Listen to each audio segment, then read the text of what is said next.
Magandang umaga po sa atin na bagamat kaunti natin bilang ay ang Panginoon ay nasa ating kalagitnaan.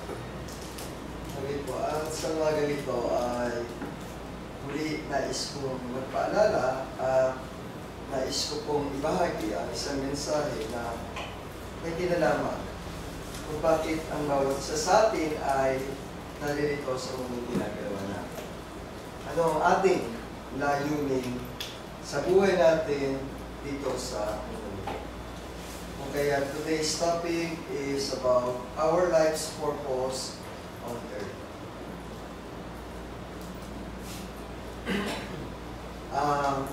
Nung mga nakarang araw ay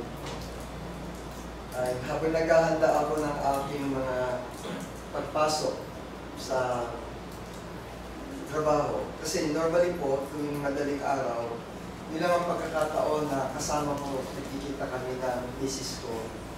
Dahil sa 6 days a week, pumapasok ako, tatrabaho ako, at gabi na ako umuwi. Pagdating ko, tulog siya. Kung kahit sa madaling araw ay doon lang kami magkakaroon ng pagkakataon, magkaroon ng konting usapan at lagi ko siyang kinakares sa isang paraan kung paano ko ipapahayag yung aking pasasalamat at pagmamahal dahil in the entire years ng aming marriage ay hindi siya nagulat ng pagmamahal sa akin.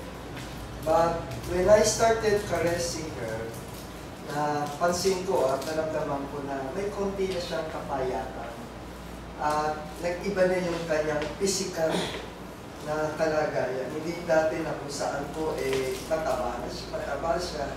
Ngayon ay nararamdaman ko na unti-unti na rin nagbabago ang kanyang physical. Kung kaya dumating sa punto na ako ay nagkaroon ng konting paramba dahil baka ako ang kanyang health ay nagde-deteriorate na at nahirap tanggapin na ang mahabang taong kasama ay dadating sa punto na ang ating pamilya ay unti-unti rin mawawala sa mundo. Ngunit, sinabi ko sa kanya na kung saan ay sinabi niya sa akin na kung saan ay huwag akong mag-alala dahil mayroon pa daw kaming purpose o layunin sa mundo nito. Tinanong ko yung sarili ko at sinabi ko sa sarili ko, ano nga ba ang purpose niya? At ano ba ang purpose ko? At bakit kami nasa mundo pa ito? Maaring ito rin ang inyong mga katanungan sa inyong mga sarili. Bakit ngayon ay naririto pa kayo sa mundo ito despite na kung saan alam naman natin na karaniwan sa mga edad ngayon ay inaabot lamang ng 70, maximum. Kapag inabot ka ng 80, it's a blessing. Pabata ng pabata ang mga namamatay na ngayon. At yung edad na 50, 60, kung minsan ay bihina ng abutin ng ilang mga tao. Pabata ng pabata ang pagkuha ng Diyos. Pero ako'y naniniwala noon na kapag ikaw ay maingat sa sarili mo, ay hindi ka naman gano'n pabaya, magtatagal ka sa mundong ito. Kaya lang, minsan, kailangan tanungin din natin ang sarili natin, no? Kung nais ba ng Diyos na dalhin ka agad sa langit, bakit hindi niya agad kunin yung kanyang mga anak? The moment na ikaw ay sumampalataya na sa Kanya. Yun po ang katanungan. Bakit kayo tinatag ng Diyos sa mundong ito? Nang hindi natin alam sa iba't ibang edad. May mahaba, may maiksi. Ang layunin natin ay hindi para sa atin. Our purpose is about God, not you. Ngayon nga po, marami tayong mga nakapaligid na mga nababasa sa mga Facebook, television na nagbibigay ng mensahe kung paano natin paglilingkuran ang ating Panginoon. Kung kaya, madalas tinatanong natin ang ating sarili ng mga self-centered question. Self-centered na nauuko lamang sa ating pasarili. Ano ba gusto mong gawin mo sa buhay mo? Dalasan tinatanong natin, ano ba ang ambisyon mo? Mga pangarap mo sa iyong kinabukasan. Ngunit ang mga katanungan niya yon ay pagtuon sa iyong sarili at hindi kailanman pagpapakita ng layunin ng iyong buhay. Madalas ay nadadala tayo doon sa mga tagumpay ng buhay natin. Ngunit hindi ito ang prioridad ng ating mga buhay sa mundo nito. Kung kaya't may tatlong katanungan akong nais ibahagi sa inyo. At ito yung tatlong katanungan na kung saan itinatawag natin like 3 greatest questions ng bawat isa sa atin. Yung tinatawag na existence, significance, at intention. Anong ibig sabihin po nito? Okay. Most people struggle for these 3 basic issues in our life. The existence. Why I am alive? Bakit ako nabubuhay? Significance. Does my life matter? May kahalagaan ba ang ating mga buhay? And the third is the intention. What is the purpose of my life?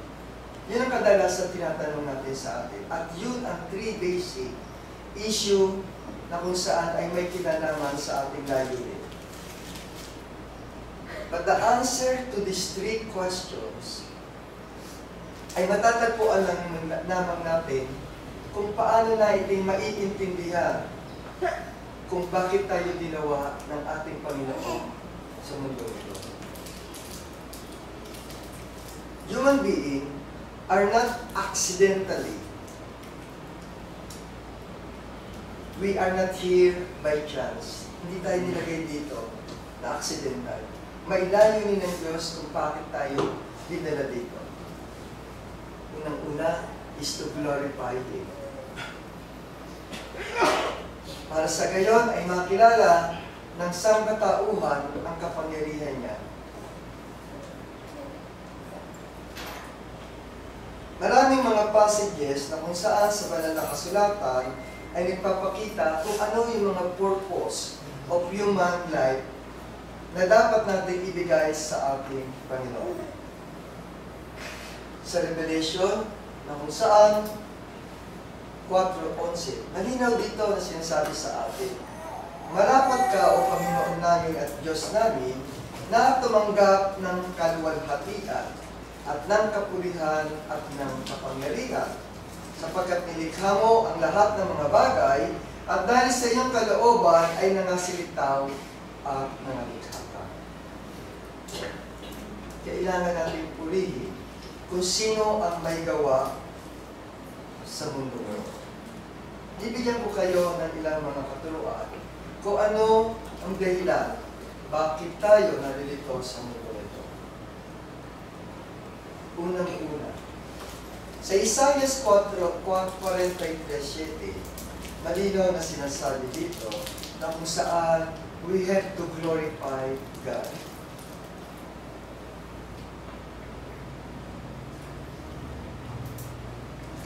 Bawat tinatawag sa aking pangalan ay yaong aking nilikha ay sa aking kaluwalhatian, yaong aking inaanyuan man, oo yung aking ginawa. Sinasabi dito na kung saan ang bawat tao ay tawagin sa pangalan ng Diyos at nilikha ng kanyang kamay. Sa Isaiah 43:7 ay naisipaabot sa bawat isa sa atin na ang bawat isa sa atin ay may espesyal na halaga at layunin sa kanyang mga mata.